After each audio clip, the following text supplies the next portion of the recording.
পাহৰিব পৰা নাই। আজি প্ৰত্যেকখন অসমৰ অনুষ্ঠানত প্ৰত্যেক মঠ মন্দিৰ গীৰ্জা যিমান অনুষ্ঠান আছে সকলোতে জুবিন গাৰ্গৰ ফটোখনত চাকি জ্বলোৱা হৈছে। জুবিন গাৰ্গ আচলতে এজন মানৱদৰ্শী মানুহ আছিলে, খুব মৰমীয়াল মানুহ, মানুহৰ কাৰণে চিন্তা কৰা মানুহ, দুখীয়া বন্ধু আছিলে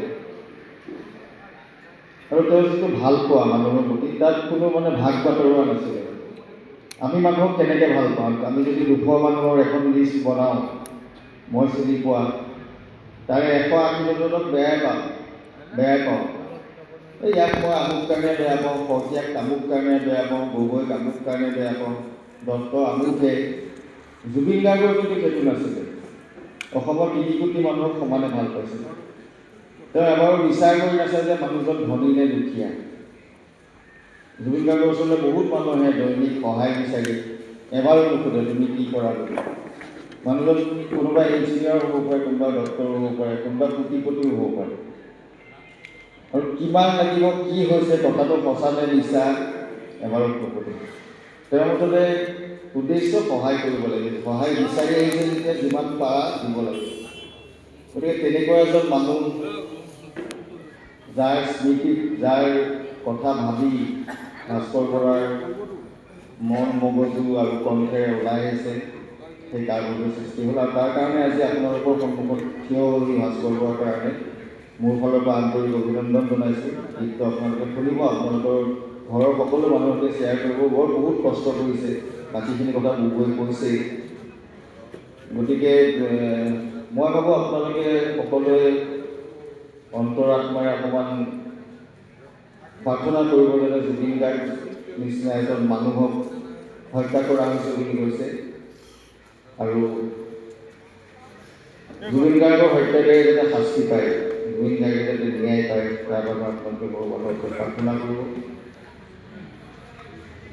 আমি আচলতে ভাবিবই পৰা নাছিলোঁ জুবিন গাৰ্গৰ নিচিনা এজন মানুহক হত্যা কৰাৰ কথাটো। তেওঁ কৰ্মৰাজি যথেষ্টখিনি এৰি থৈ গৈছে আমাৰ কাৰণে, নতুন প্ৰজন্মৰ কাৰণে।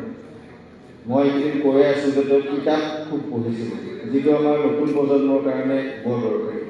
আজি ল'ৰা ছোৱালীক মোবাইল দি পেলাই আমি আমাৰ লেখা সামৰিছোঁ, কিন্তু হাতে হাতে এখন কিতাপ তুলি দিয়ক, যি ভাষাৰ কিতাপ নপঢ়ক, কিতাপ তুলি দিয়ক। জুবিন গাৰ্গ আচলতে জ্ঞানেৰে বৰ সমৃদ্ধ আছিল। সেইকাৰণে চাগে জুবিন গাৰ্গ গোটেই পৃথিৱীত বিখ্যাত। কাৰণ জুবিন গাৰ্গ অকল গানেৰে কাম কৰা নাছিলে, তেওঁ গান লিখিছিলে, গান সুৰ কৰিছিলে, নিজে সংগীত কৰিছিলে, বিভিন্ন ভাষা ক'ব পাৰিছিলে, প্ৰায় 40টা ভাষাত গান গাইছিলে। আৰু গানবোৰ আপোনালোকে আচৰিত হ'ব, অসমীয়া ভাষাৰ গানটো সোনকালে গায়ে, ভাস্কৰ বৰাই গম পাব, বিহুবিলাকতো 5 মিনিটত গাইছিল। বেলেগ ভাষাৰ গান, আমাৰ দেউৰী, মিচিং, আমাৰ যিমান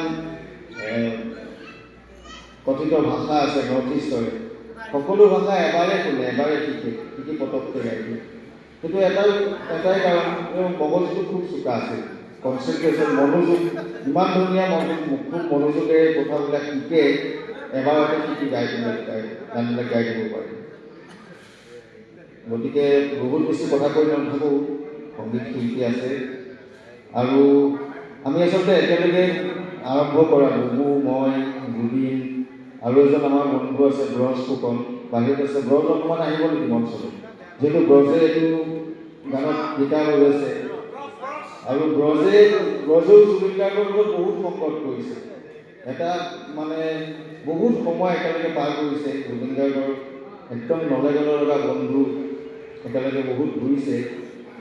গতিকে ব্ৰজক মই মাতি দিছোঁ, যিহেতু ভাস্কৰ বৰাই মাতিলেহেঁতেন সম্বৰ্ধনা জনাবৰ কাৰণে, মই মাতি দিছোঁ। আৰু বহুত বেছি কথা কৈ নাথাকোঁ, আপোনালোকক সকলোকে পুনৰ শ্ৰদ্ধা আৰু সেৱা জনাইছোঁ। ধন্যবাদ।